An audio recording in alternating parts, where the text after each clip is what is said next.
Au début, pour avoir de l'électricité, certains messieurs avaient inventé la pile électrique. Dans une pile, sous l'effet de l'énergie chimique, on a d'un côté des électrons moins, de l'autre, il en manque. C'est le côté plus. Les électrons se recombinent avec les plus en passant dans le filament d'une lampe, par exemple. C'est du courant continu parce que les électrons moins sont toujours du même côté. D'autres messieurs avaient mis au point une autre méthode.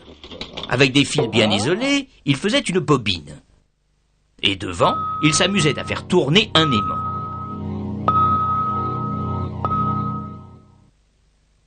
Allez. Le principe est à peu près ceci. Quand le pôle nord de l'aimant arrive, des électrons sont arrachés de leur orbite et vont d'un côté, ce qui fait des plus de l'autre côté. On a donc, comme dans une pile, un plus et un moins.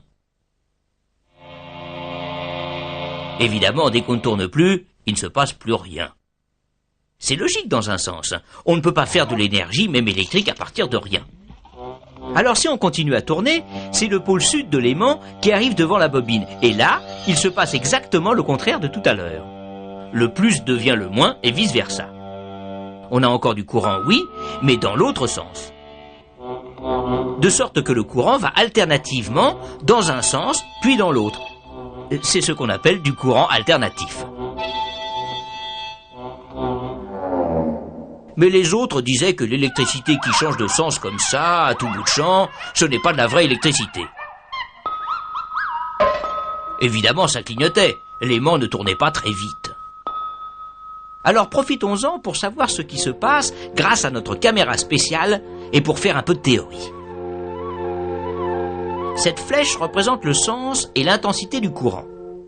Ce courant est d'abord maximum dans un sens, puis il décroît, devient nul, croît dans l'autre sens, redécroît, rechange de sens, et on recommence.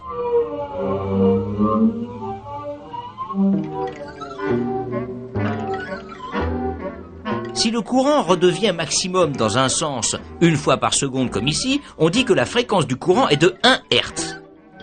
2 fois par seconde, 2 Hz, etc.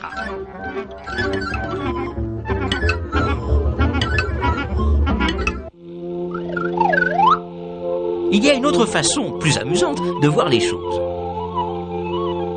Prenez la flèche qui représente l'intensité maximale.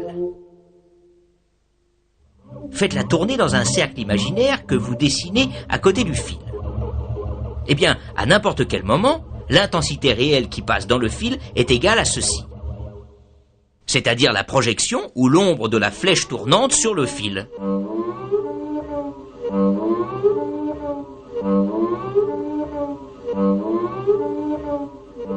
On peut même lui faire tracer une courbe, c'est une sinusoïde.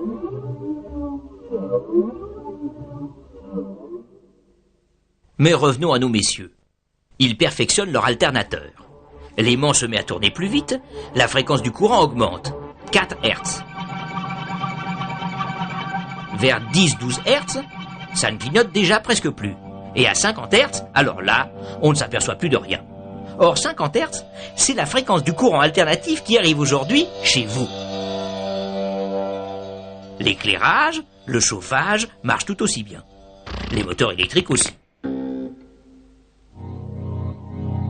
Et aujourd'hui, un seul alternateur de centrale peut alimenter en électricité à peu près 1 million de foyers. L'idée de nos messieurs n'était donc pas mauvaise, car il faut dire aussi que le courant alternatif se transporte plus facilement.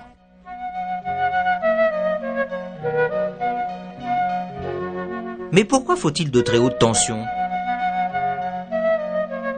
Pourquoi voyage-t-il sur 3 fils et prend-il le nom de courant alternatif triphasé ? On en reparlera une autre fois.